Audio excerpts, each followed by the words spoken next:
Hello and welcome to the 106th of a second photography podcast. I'm in January 2021. Before I sort of broke up for Christmas and stopped for Christmas, I did do what I'm looking forward to in 2021. I did an episode about that.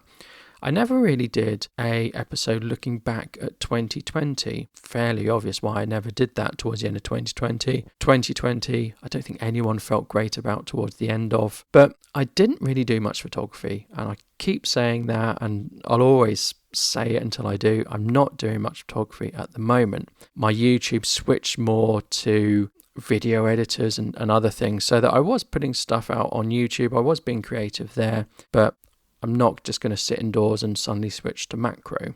I'll come to macro a little bit later.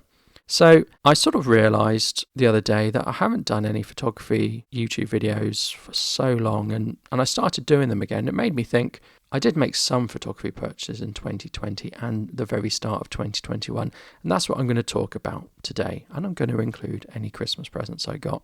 So in 2020, I got the Sony ZV-1, and I primarily bought it for video, but actually I was so pleased with how well it works as a photography camera. I had the Sony RX100 original some time ago, and I found I wasn't using it, so I sold it. And as soon as I sold it, I missed it and was, I wish I had the RX100, but you couldn't get the original. I didn't want to sell the original, buy it back. The other ones were too expensive. The Mark 7 is over £1,000. When the ZV-1 came out, that's pretty much what I would want, really. It has some compromises compared to the RX100 series, and it has some things it does better. I love the built-in ND filters, particularly for video. So I got that and bought it primarily for video, but using it for photography, it's very, very good. Used it on Christmas Day, as you'll hear in my previous episode, and use it for family photography. It's great. Eye autofocus is amazing. So that's something I got. That's really useful. I also bought a macro lens. And funny thing, macro lenses, you think you'll really use a macro lens, but you don't sort of use a macro lens. I had for Micro Four Thirds a f2.8 60mm macro lens, and it was a very good macro lens. It was a very technically it's very good. It was very cumbersome to use though, and I had it for my Micro Four Thirds Olympus, and I found I just wasn't using it. It was an expensive lens. Even the lens hood for it was expensive, so I sold it, and I got good return on it. I was quite happy with it. Sold my Micro Four Thirds body, had a sort of second-hand G6 or G7, I think, that I kept just for video work. Stayed in the cupboard, didn't really use it very much. And then I started to use that more, and then on Black Friday I saw a deal for the newer macro lens. Now this macro lens I think is 35mm rather than 60, but in many ways, I felt that was better. I think it's not f2.8, I think it's f3.5. It's basically a cheaper version. And then it was on sale on Black Friday. So I really didn't pay very much for it, and I got it. And I thought I'll use it more for video. And I have used it exclusively for video. I haven't done any photography with it. But it's actually, to me, a more usable lens than the 60mm macro. I find it easier. You get it closer, and some people would say that's a disadvantage. It's wider, so you can get more of sort of the background in. But I think it's a great lens, and it does product close-ups very well, and that's what I use it for. So I sold my 60mm, the Pro sort of macro lens, bought this cheaper one, and for the use case I have with it, because I'm not a macro expert, I don't do macro photography, just seem to do macro videography, it's really good. So I saved quite a bit of cash there. So I was really pleased with that. I also finally relented and got an Adobe subscription, and I'm just using that for video editing. I've put Photoshop in, I put Lightroom in, but I've not really done a great deal of editing, and I'm conflicted about what to edit in, and I'll talk about that in a moment. So with Lightroom, I got the Lightroom Classic. No, I got Lightroom Desktop. I basically got the wrong Lightroom. I got the one that you can use that's the same as the mobile one, and it drove me mad. It's easy to fix, I just need to download the other one, and it's not a problem.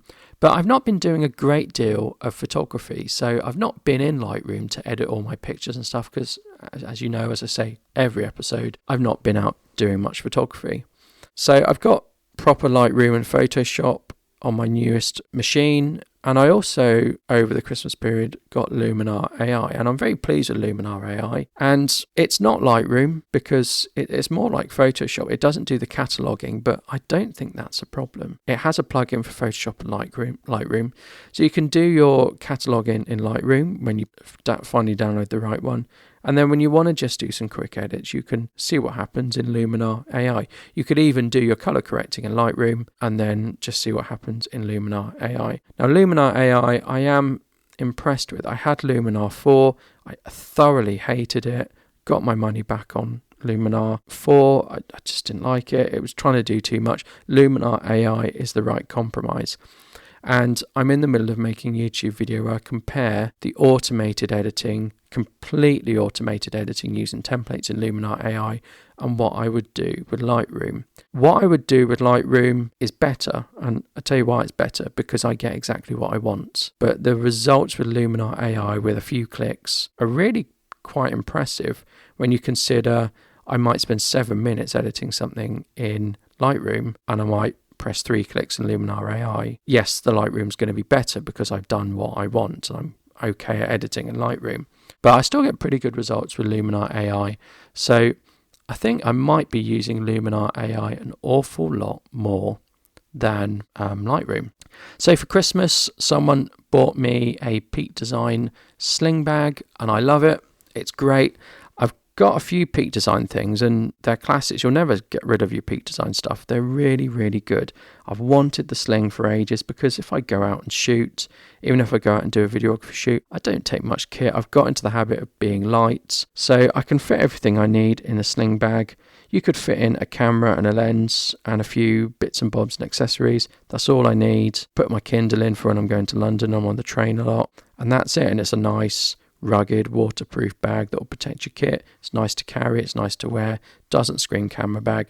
Someone bought me that for Christmas, so thank you very much to that person. I'll be using it all the time when I'm back doing photography. The other thing I bought just after Christmas was a diffuser for my Lasterlight Halo. The Lasterlight Halo is a fold down collapsible, and when I say collapsible, I mean truly collapsible. It doesn't fold, it doesn't end up in a circle that you can't fit in your bag or anything. It ends up in like a pencil case. It completely folds down. So it means I can take an 82 centimeter reflector with me on a shoot. I can fit it in my Peak Design sling bag as well. Or I can clip it on the end. It's smaller than a small tripod. It's brilliant. Does take a little bit of time to set up and put together, but once you've got it set up and put together, it's great. So I got that ages ago. I got the reflector one with it. So you clip the reflector in, you've got 2 sides of the reflector. It's not a 5-in-1 because it can't be that. And that's the downside to the Lasterlight Halo. It's not a 5-in-1. And when I was thinking about getting back doing YouTube photography stuff, I can't use my studio for various reasons due to the current pandemic. It's not that there's anyone ill in there, it's that, I'm not going to go into it, but basically my studio is out of action. So I'm having to use basically space in the house, so I want really light kit. So I decided I'd get the diffuser for the Lasterlight Halo, because the Lasterlight Halo has at the bottom a tripod mount. So it's a nice big size. I bought the diffuser, so I clipped the diffuser on, set it up. I can shine a light through it and I get soft light for my YouTube work. So I've been doing that this weekend actually.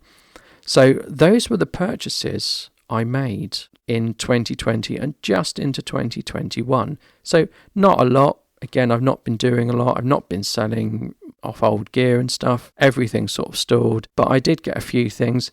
And they've all been really good and I've all been really pleased with them. And I guess I need to learn some stuff about buying gear, that maybe we don't need to buy gear all the time. It's really tempting to fall into that trap, and I've certainly fallen into it. But I just want to talk about my photography gear purchases of the last year. I must ask a favour of you. I've set up an Instagram.